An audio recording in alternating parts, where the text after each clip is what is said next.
To learn to live the off-grid lifestyle and to be inspired to live your dreams, click subscribe so you don't miss anything. Click the bell notification. It's all free. So I've, as you know, have been collecting firewood from different locations for the last month. And I've gotten a significant amount. It's been incredible. Before I get too far into this, you may hear the generator running in the background and somebody's going to say, oh, I knew you weren't off grid, you're living off the generator. The generator's been having a little bit of issue, so I did some work on this. I think it's a spark plug. So I cleaned the spark plug, I'm letting it run, and it's a cloudy day today, so I thought I would maintenance my batteries with the generator. It's running, but when I run the well, it doesn't want to stay running. I'm sure it's a spark plug. I have never changed it, so I ordered one online. We'll get it here in a week or so. But today, I got to do some work on the firewood here. One of the things that will happen if you're getting firewood from different locations is you never get the same size firewood. Everybody cuts it to different lengths. The tree trimmer guys, they cut it to lengths that they can handle. This family that I got this from, they had the Amish come over and they did pretty good at cutting it at the same length, but you'll see, maybe you can see, that like these two logs here are different lengths. I'm sure you can see that. So then you have to figure out what length that you can get it into your stove. So I pulled one out, I split this log here, and I put it in the stove. It fits, barely fits. So then I'm using this as a measurement that if anything longer than that, I got to cut before I split it. Well, my shoulder started acting up the other day. I slipped and fell and I've hurt it. It's getting better. I think it's getting better. I can lift it up over my head now without a lot of pain. Before it was really tough to get it up over my head.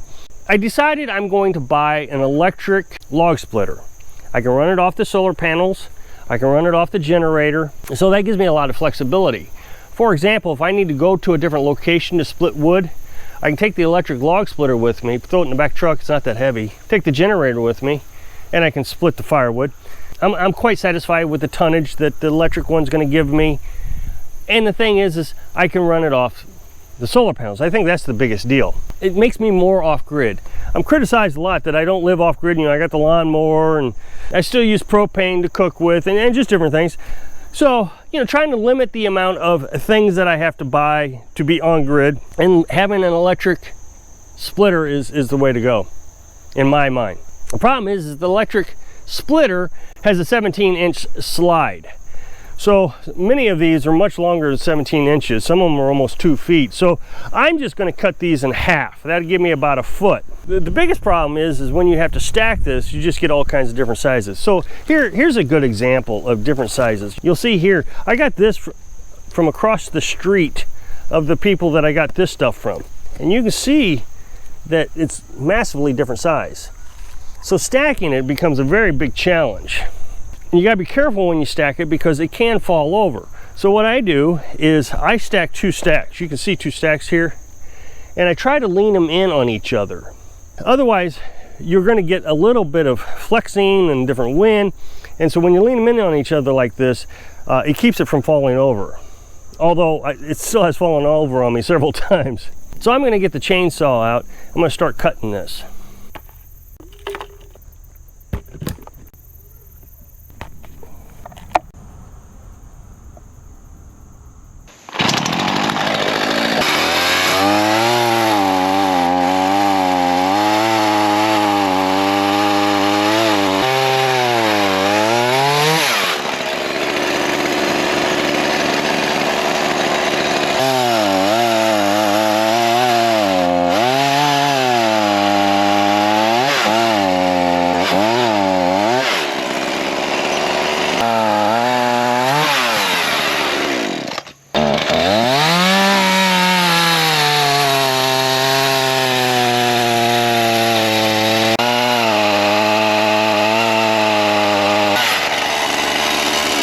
Now there is one advantage to having the wood cut in half like this, making it smaller lengths, is it becomes much easier to split.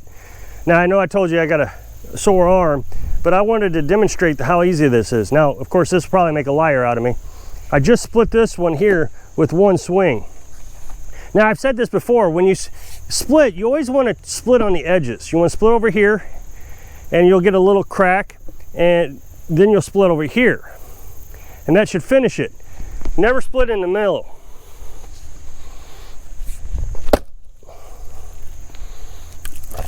So as you can see, one hit and it split. Now I'm going to get a larger one to demonstrate that it's a little bit more difficult with a larger one.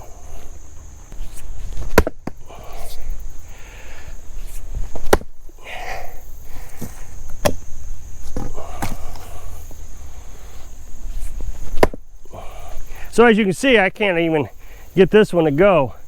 I can't even get a line to form across. So it's gonna, okay, so there, I finally got my line to go. You should be able to see right here, and it started to come across.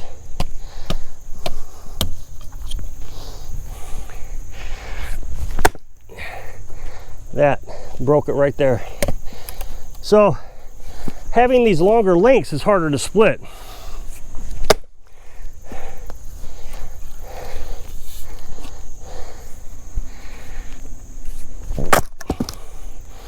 So Carolyn's using the manual log splitter here. This is kind of her toy. She really doesn't let me use it anymore. If I pull it out, she's out here doing it. it's like little kids. I wanted that. So I just let her do it. I don't know. Wonder if she'll do that with the electric log splitter. But this thing's really been handy. It did most of all the wood that well, no, it did all the wood until I got used to using them all. We have plenty of firewood for this winter, and so what we're working on now is like year 10. So we're really getting to a spot where we're going to have a nice retirement plan with our firewood. I've said this before, that the firewood is kind of a retirement plan. Hopefully we can get 15 years of firewood, and I figure if I get old at 65, that'll get me to 80 with firewood. And if I do have to buy firewood, it wouldn't be that much, maybe $200 a year. Really satisfied with the amount of wood we got this year. As quickly as it started up, you know, the people giving away free firewood, it kind of diminished. Now I am getting a little bit concerned about my generator. It is 3 years old, and it's just having a hard time running a well. Now, like I said, I got a new spark plug on order. Well, hopefully that'll work, but I can definitely tell what it is. It's an oxygen issue. If I take the air filter off, it seems to work. Well, you take the air filter off, then you gum up the engine, and you're just going to tear up the engine. I'm thinking that the spark plug isn't giving out enough spark with as little of air it's getting. It's getting the right amount of air. It's just it needs more air because the spark is so low. That's my guess. It runs fine otherwise. It just can't pull that well pump very well. So I started it up with the cover on, everything was in place, and it ran for a few minutes, well, maybe a minute, and then it died. Came down, took the cover off, and I took the air filter off. And the air filter on this is not hard to take off, just two little push-in tabs, and it comes right out. This is a washable air filter, and I just washed it yesterday because I'm sure somebody's going to say, well, change the air filter. It's washable, it's clean now. So then I started up, and I was able to fill everything up. It ran just fine, no problems. I came down, I put the air filter back on just to see if it would run. I didn't put the cap on, just the air filter. So now it's getting filtration, and it continued to run. Then I put the cap on, and then it died. So the cap is restricting the airflow. You can see here, that's where all the air comes in at, right here, in that little hole. And then it spreads out in all these little cavities here. So it's just not getting enough air. I still suspect it's the spark plug. The spark plug's very old. Now, the thing is, like I said, it runs just fine on low. You know, just doing its normal operation, running the refrigerator, running the battery charger, whatever. It's still a usable generator. If I have to replace the generator, I'll only replace it just for the well. So I'll still have two generators, and the one that's on the well only runs maybe a half hour a day at most. I can actually fill the tanks with the solar panels. I just prefer doing it on the generator because it's easier. That one will just be in standby. I'll continue to run this one until it just won't run anymore. It's been a really good generator. when we were nomads, I ran it every day, 8 hours a day, every day. So that was a good year, I guess, doing that. Then I run it here quite a bit, and I run it pretty tough around here, running the well pump, and so it's probably got 5,000 hours on it. I mean, it's a workhorse. So I've been really happy with it. $400.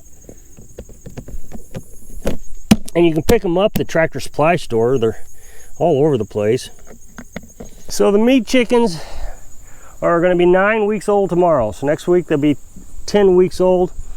And I suspect if we determine they're good size, that we'll go ahead and butcher the roosters. We got 3 roosters and a couple hens that are pretty good size.